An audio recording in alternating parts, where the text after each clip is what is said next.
ओम शांति। आज 21/1/2025 की मुरली का सार देखेंगे। आज की मुरली में बाबा कह रहे हैं कि मीठे बच्चे सवेरे सवेरे उठ बाप से मीठी रूह रिहान करो। बाप ने जो शिक्षाएं दी हैं उन्हें उगारते रहो। अर्थात कि जब भी हम सुबह को उठें तो स्वयं को आत्मा समझकर आत्मा की रूह रिहान बाबा से करें। आत्मा के बारे में कुछ बाबा से बात करें। ऐसे नहीं रोल के बारे में कि मेरे पति को ऐसा कर दो, मेरे बच्चे को ऐसा कर दो, नहीं। रूह की रूह रिहान जो है वो रूह के बारे में ही होनी चाहिए। फिर बाबा जो शिक्षाएं हमें देते हैं तो बाबा कहते हैं कि उन्हें भी सिमरण करते रहो, क्योंकि वही जो है बुद्धि का भोजन है, उससे ही बुद्धि शक्तिशाली बनेगी। फिर बाबा प्रश्न पूछ रहे हैं कि सारा दिन खुशी खुशी में बीते, उसके लिए कौन सी युक्ति रचनी चाहिए। खुशी खुशी में बीते तो खुशी खुशी में तब बीत सकता है अगर हम स्वयं को रोल समझेंगे। ये नाटक का अगर हमें ध्यान नहीं होगा तो फिर जो है हम रोल कॉन्शियस होकर कभी खुश भी हो सकते हैं, कभी दुखी भी हो सकते हैं। तो इसके लिए बाबा कह रहे हैं कि ज्ञान की बातों में रमण करो। सुबह को अमृत वेले उठ करके अपने आप से बातें करो, अर्थात कि आत्मा स्वयं को जो है स्वयं के बारे में बात करे। फिर साथ साथ जो है वो ड्रामा का भी जो है वो आदि मध्य अंत हमें पता हो कि किस तरह से इस ड्रामा में हमने अलग अलग जो है वो रोल प्ले किए हैं।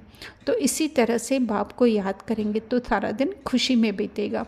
फिर साथ में जो है स्टूडेंट की भी जो है हमें स्मृति रहनी चाहिए कि हम गॉडली स्टूडेंट हैं।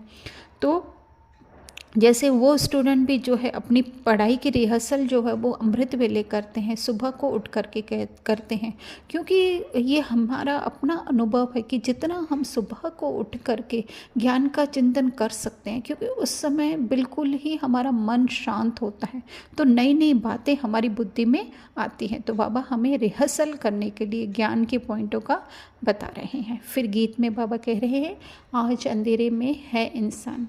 तो ये जो बाहर का तो बहुत यहाँ पे चकाचौंध रोशनी है, लेकिन अज्ञान का अंधेरा है, अर्थात कि आत्मा जो है वो स्व को भूल करके इस शरीर के बान में, या जिसे कहीं इस ड्रामा के रोल के बान में जो है स्वयं को इतना अंदर डाल दिया है उसने कि वो एक अंधकार में जाकर के जैसे फंसी है और उसको स्वयं के बारे में जो है वो कुछ भी पता नहीं है। फिर आगे जो है बाबा वरदान में कह रहे हैं कि संपूर्णता की रोशनी द्वारा अज्ञान का पर्दा हटाने वाले सर्च लाइट भव।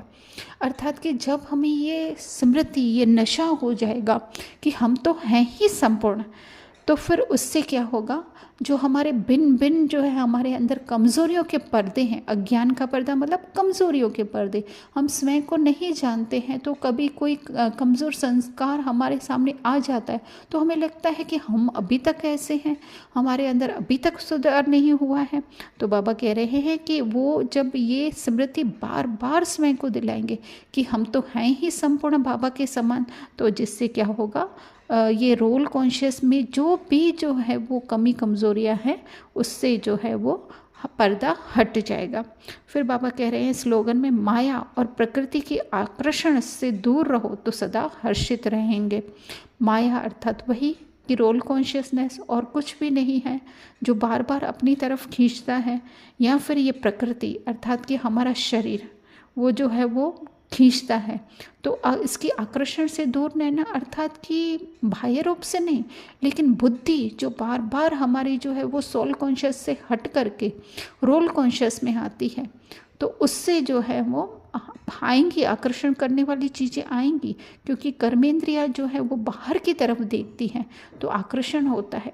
जब हम इन कर्मेंद्रियों का मुख जो है अंदर की तरफ मोड़ देंगे, अर्थात कि बुद्धि को जो है वो अंदर की तरफ हम लोग कर देंगे, तो फिर इसके लिए बाबा एक अच्छा सा खिलौने का उदाहरण भी हमें सदा देते हैं कि यह ना सीता जैसे है वो राम की तरफ मुख करती है तो हर्षित होती है, और उसका मुंह अगर रावण की तरफ हो जाता है तो वो दुखी होती है।